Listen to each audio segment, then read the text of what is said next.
Il est un peu plus de 2 h du matin dans le centre du Moulot. En quelques minutes, le feu ravage le bar de l'Oubli avant de gagner toute la charpente, détruisant un appartement et 2 commerces mitoyens. Pas de blessés, mais une trentaine de personnes au chômage technique. On était 5, mais on monte jusqu'à 10, donc voilà, compliqué. Des promesses d'embauche qu'on ne va pas pouvoir tenir.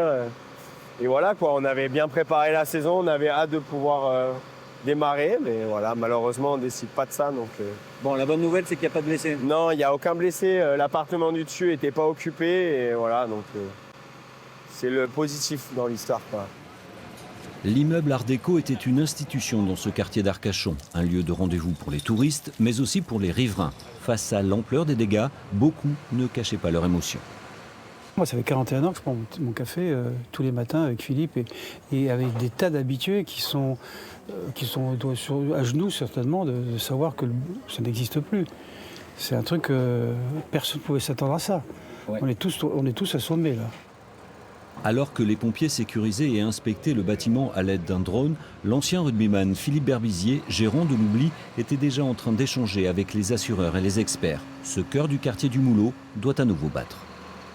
On va convoquer les assureurs et les experts de façon à ce qu'ils rendent leur copie très vite, nous permettant de rebondir et d'accompagner les 3 commerçants pour reconstruire l'édifice.